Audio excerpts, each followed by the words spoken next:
Avez-vous déjà eu l'impression que la vie vous a lancé une balle courbe, vous laissant renverser et découragé? Eh bien, aujourd'hui, je veux vous parler de l'incroyable pouvoir de rebondir plus haut après avoir affronté une épreuve. Rejoignez-moi alors que nous explorons le parcours transformateur consistant à surmonter les défis et à en sortir encore plus fort qu'avant. Bienvenue dans notre discussion sur « Comment rebondir plus haut après une épreuve ». Je suis tellement heureuse que vous soyez ici car aujourd'hui, nous abordons un sujet qui me tient à cœur. Imaginez ceci, il n'y a pas si longtemps, je me suis retrouvé à traverser ce qui ressemblait à une tempête sans fin de revers et d'obstacles. C'était une époque où l'espoir semblait insaisissable et où le poids de l'épreuve était presque étouffant. Mais tu sais quoi? Grâce à cette expérience, j'ai découvert en moi une résilience inébranlable, une force dont j'ignorais l'existence. Aujourd'hui, je souhaite partager avec vous comment j'ai réussi non seulement à surmonter cette période difficile, mais aussi à rebondir avec une détermination et une vigueur retrouvées. Alors, asseyez-vous et embarquons ensemble dans ce voyage stimulant. Partie 1. Reconnaître l'épreuve.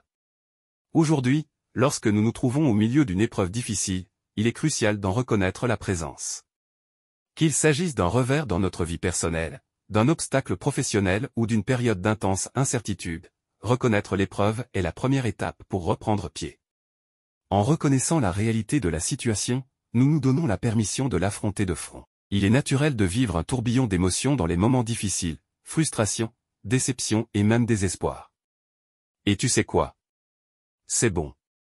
Il est essentiel de se permettre de ressentir ces émotions sans jugement. Ce faisant, vous honorez votre expérience et vous vous donnez l'espace nécessaire pour traiter et guérir.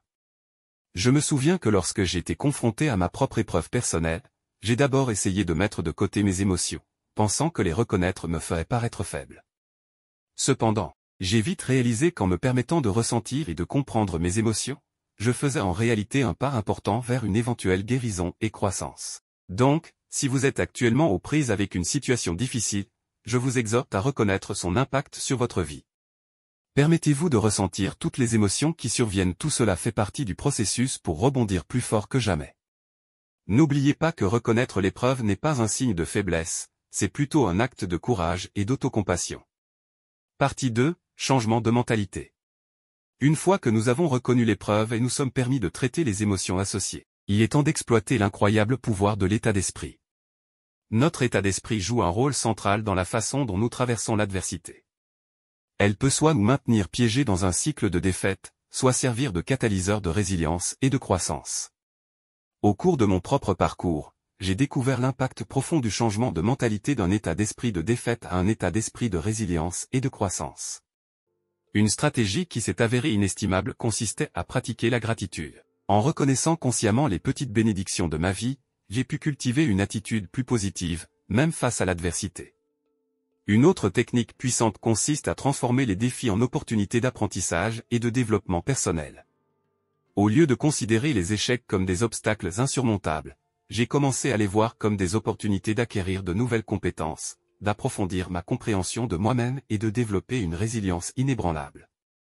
De plus, m'entourer de positivité a changé la donne. Que ce soit à travers des livres édifiants, des podcasts inspirants ou en passant du temps avec des amis et de la famille qui me soutiennent, m'immerger dans la positivité a contribué à façonner un état d'esprit enraciné dans l'espoir et la détermination. En mettant en œuvre ces stratégies, j'ai progressivement changé mon état d'esprit, passant d'un état d'esprit alourdi par l'épreuve à un état d'esprit débordant de résilience et de croissance. Donc, si vous êtes actuellement confronté à vos propres défis, envisagez de changer de mentalité. Cela pourrait bien être la clé pour libérer votre potentiel et rebondir plus fort que jamais. Partie 3. Prendre soin de soi et réflexion. Au milieu des épreuves et des tribulations de la vie, les soins personnels apparaissent comme un élément crucial de la résilience et de la guérison. C'est dans les moments difficiles que nous devons donner la priorité à notre bien-être, en nous nourrissant physiquement, émotionnellement et mentalement. S'engager dans des activités de soins personnels telles que l'exercice, la méditation ou simplement profiter de moments de paix et de tranquillité peut offrir un répit bien mérité après la tempête. J'ai découvert que pratiquer l'autocompassion est tout aussi vital. Au lieu d'être trop critique ou exigeant envers nous-mêmes dans les moments difficiles, il est essentiel de nous traiter avec gentillesse et compréhension. Cela peut impliquer de fixer des limites, de rechercher le soutien de vos proches ou même de demander l'aide d'un professionnel si nécessaire. La réflexion et l'introspection ont également une immense valeur en période d'adversité. Prendre le temps de réfléchir à cette épreuve nous permet de prendre du recul, de découvrir de précieuses leçons et de tracer la voie à suivre. Grâce à l'introspection, nous pouvons identifier nos forces, reconnaître les domaines de croissance et cultiver une compréhension plus profonde de nous-mêmes. Au cours de mon propre parcours pour surmonter les défis, je me suis fait un devoir de m'engager dans des pratiques régulières de soins personnels et de réserver des moments de réflexion.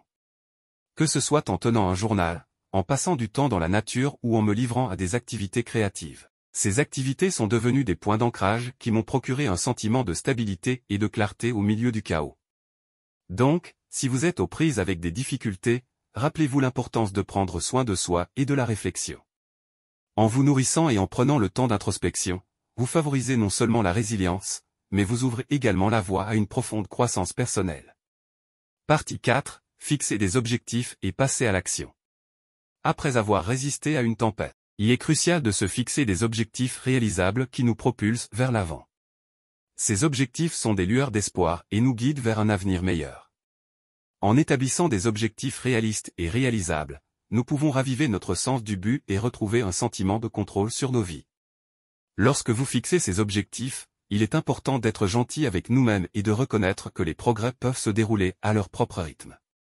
Qu'il s'agisse de s'engager dans un nouveau passe-temps, de poursuivre des études complémentaires ou de prendre des mesures en vue d'un changement de carrière, ces objectifs doivent être adaptés à notre situation et à nos aspirations individuelles.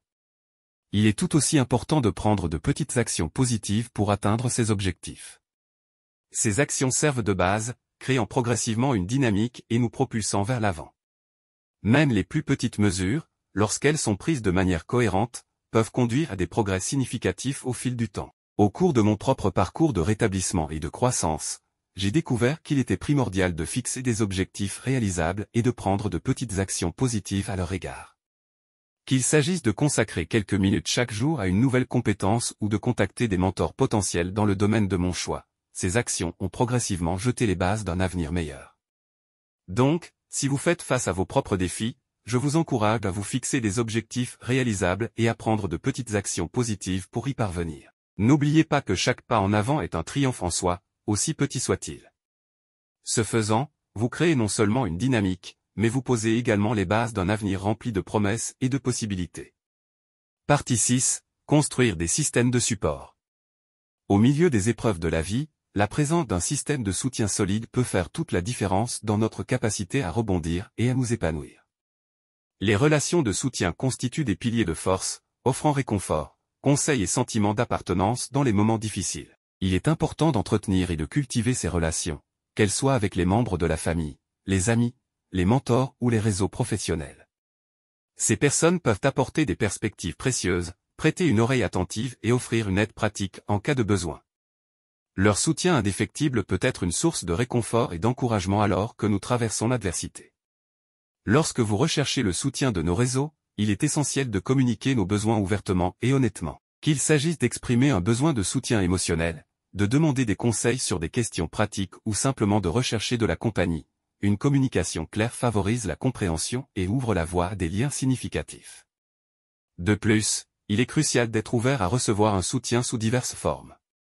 Cela peut impliquer de rejoindre des groupes de soutien, de rechercher des conseils ou une thérapie professionnelle ou de participer à des activités communautaires qui favorisent un sentiment d'appartenance. Adopter diverses sources de soutien vous permet d'accéder à différentes perspectives et ressources qui contribuent à notre bien-être général. Au cours de mon propre parcours, j'ai trouvé un immense réconfort dans le soutien indéfectible de mes proches et les conseils de mentors. Leur présence m'a donné l'assurance que je n'étais pas seul face à mes défis et qu'il y avait des personnes qui soutenaient ma réussite.